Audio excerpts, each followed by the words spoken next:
Nashlets, and welcome to Noshing with the Nashies. Let's get ready to gumbo.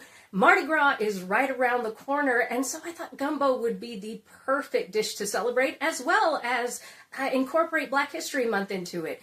Gumbo has West African roots, French roots, Spanish roots, and Native American roots, so that's pretty cool. It's a combination of flavors, a melting pot that came together to create something great. So let's head on into my kitchen and whip something up that I know you're going to love. I will have an article in the description that actually talks about the history of gumbo. So let's head on in, make something yummy that everyone will love, I guarantee. Hello and welcome to today's edition of Noshing with Nashies. We're going to kick off Mardi Gras a little bit early and we're going to make some gumbo. Now remember, whatever ingredients you've got are great. Even though there is a tradition to this, this was a dish that came from people taking what they had and putting it together and making something yummy. So let's get started with our ingredients here. We're going to need some celery, some bell peppers, some basil, some bay leaves, some butter, garlic, flour, black pepper, diced tomatoes, an onion, some Vegeta, whatever you call it, for our stock. You can use chicken stock or veggie stock, that's fine. We've got our okra. We've got some andouille sausage. You can also add in some chicken if you want. We've got some Creole seasoning here. I've got the Zatarain's. I will also include a video link to my Creole seasoning. We've got some gumbo fillet. If you don't have that, that's okay too. And then we've got some thyme. All right, I'm going to chop up all my veg, and then we're going to get started on making a yummy dark roux.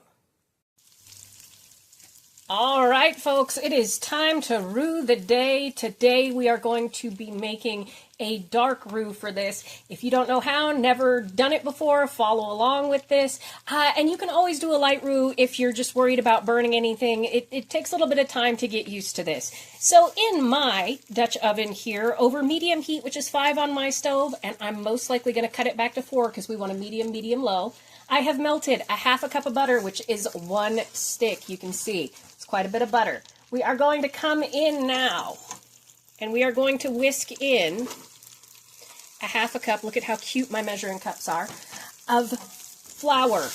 And we are just going to whisk this over that medium heat, stirring constantly for about 15 minutes or so. You can see the color change here. This is the beginnings of a roux. It's blonde in the beginning. It starts out very light.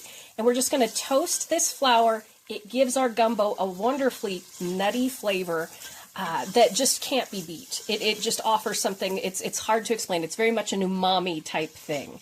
But you just want to constantly stir. Make sure to get yourself a silicone type whisk to do this kind of thing, or use a wooden spoon. So I won't make you watch me do this in slow motion. You can watch me in fast motion. But this is the French portion of this recipe. A roux is a classic French thing. We've got our Spanish, we've got our Native American, we have our West African, and we have our French influence in this. All right, so follow along in fast motion. Takes about 15 minutes for me to make this roux. See you in about 15.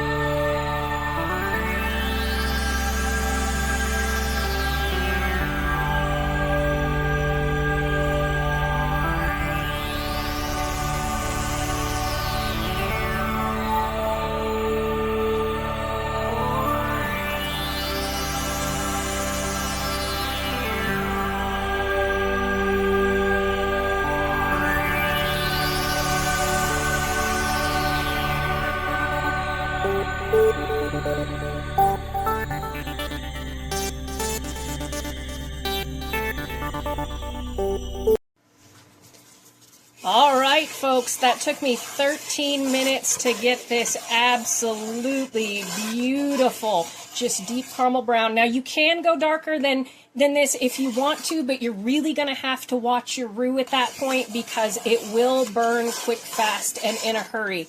This gets a really deep, almost popcorny kind of smell to it, and that's how you know you are done. And I did this mostly over 3 and 4 heat, adjusting it accordingly by the smell. I could tell if it was just bubbling too fast, and that's just something you're going to have to watch on your stove. So I am now going to come in and put my celery, my bell peppers, my onion, and my garlic in.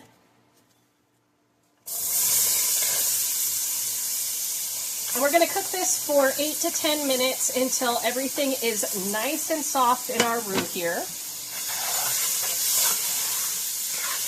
See that deep dark color on that? It's beautiful. It smells so good. And the more you cook the deeper you cook a roux, the kind of less thickening power it has, which is where our okra comes in with this. If you're using fresh, you want to boil it for 8 to 10 minutes and drain it before putting that in. You just want to get that mucilage started. And then also our gumbo fillet, which will come in at the end, which is ground sassafras. And it is used to thicken it up as well. All right, we're going to come in with our sausage. And like I said, we're going to cook this for 8 to 10 minutes. And then we will start with our stock and our seasonings and everything. It will be super yummy. Thank you, honey. My assistant to the side. My beautiful assistant is to the side. All right, so I will let you cook. Watch me cook this up in fast motion.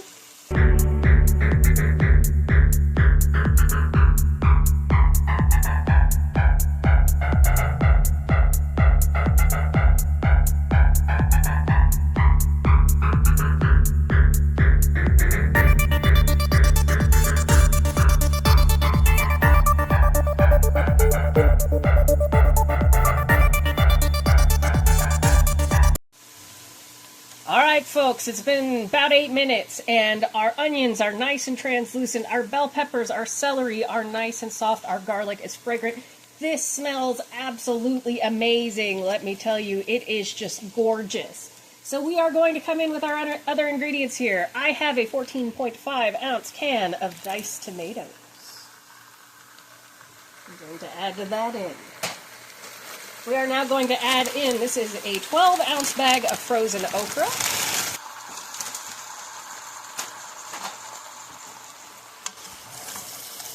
And give it a little stir. Again, this is all over medium heat, which is 5 on my stove.